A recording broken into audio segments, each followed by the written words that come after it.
এসেছি। তো দেখো আমরা রঙের ওখানে চলে এসেছি, কারণ Holi almost knocking the door. তো আমি খুব একটা রং খেলি না, আমি আবির দিয়ে খেলি। হ্যাঁ, রং তো মেশানো থাকে। তো দেখো আগে তো ঠাকুরের জায়গায় সাজানো হয়ে গেছে, মালা পরানো হয়ে গেছে। দেখো গুরুদেব, এবার আমি আবির দেব ঠাকুরদের পায়ে।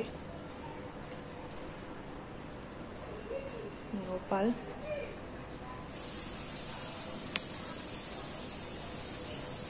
রাধা কৃষ্ণ। আমি কালকেও আবির দিয়েছিলাম, আজকেও দেব। এখানে নানান রকম কালারের আবির রাখা আছে, রেড, পিঙ্ক, ব্লু, গ্রিন।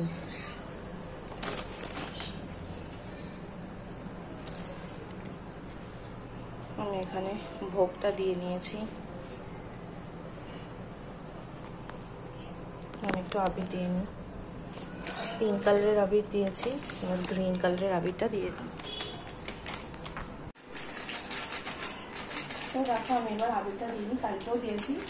আজকে আগে সবার আগে ঠাকুরের পায়ে আবির দিয়েই কিন্তু হোলি খেলা শুরু হয়।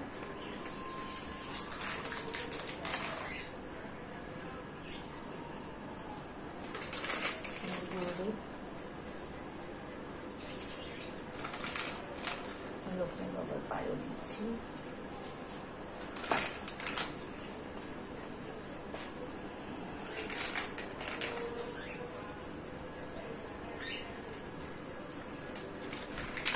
আমার গোপাল আছে,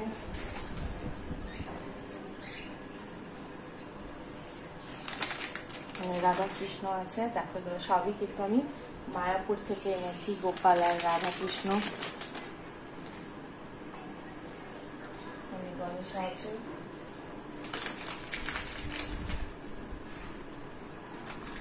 তো এবার আমি সত্যনারায়ণের পাঁচালি পড়বো।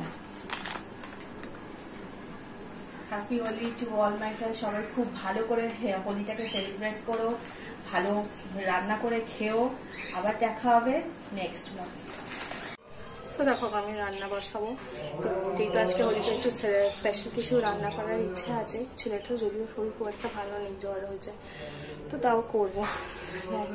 প্ল্যান আছে যে একটু পোলাও করবো আর চিকেন কষা। তো পোলাওয়ের জন্য কীভাবে করছি একটু দেখাচ্ছি।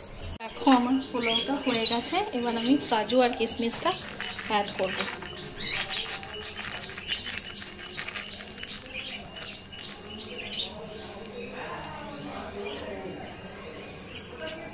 ব্যাস, এবার আমি একটু ঢেকে রেখে দেবো, তাহলে ঘিয়ের ফ্লেভারটা কিন্তু আরও ভালো উঠবে। জাস্ট ডিশ দিয়ে একটা ঢেকে দেবো। আমার পোলাওটা কিন্তু হোলি স্পেশাল তৈরি হয়ে গেছে। এরপর আমি চিকেন কষাটা করব। সো দেখো পোলাও কমপ্লিট। এবার আমি চিকেন কষা স্টার্ট করেছি, জাস্ট কষানো, কিন্তু এখন অনেক কষবে। সো পোলাও কমপ্লিট হয়ে গেছিলো, চিকেন কষাও কমপ্লিট। আচ্ছা, এখানে ছোট কিছু মাছ ছিল, দেখো ফ্রাই হচ্ছে, এটা একটু অন্য কাজে লাগবে। তো এটা ফ্রাই হচ্ছে। তারপর এই মাছটাকেও আমি নুন হলুদ মাখিয়ে রেখেছি, এটাও ফ্রাই হবে, মাছ ফ্রাই হবে। এখানে স্যালাড কেটে রেখেছি, জাস্ট বানাবো।